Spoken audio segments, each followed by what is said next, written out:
Mga katotohanan sa Pilipinas. Alam nyo ba na sa Pilipinas ka lang makakakita ng makiki-birthday na walang dalang regalo pero may dalang supot? Alam nyo ba na sa Pilipinas ka makakakita ng walang trabaho pero araw-araw lasing? At alam nyo ba na sa Pilipinas ka makakakita ng mga babaeng nagpipills kahit nasa abroad ang mister? Sa Pilipinas ka lang makakakita ng taong maamo kapag nangungutang pero galit pag siningil. Pag ang tropa mo natalisod, imbis na tulungan mo, tatawanan mo pa. Ahahaha, tanga amputs! Sa Pilipinas, ang mga tao ay madalas magpasaring sa social media. Pero kapag pinalagan mo ay autoblock ka na sa kanya.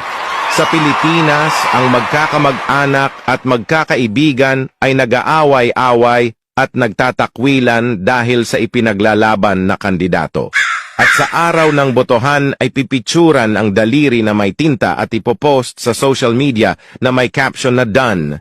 Sa Pilipinas, ginagawang remote office o review center ang mga coffee shops. At only in the Philippines, nagsisiraan pero nagbabonding.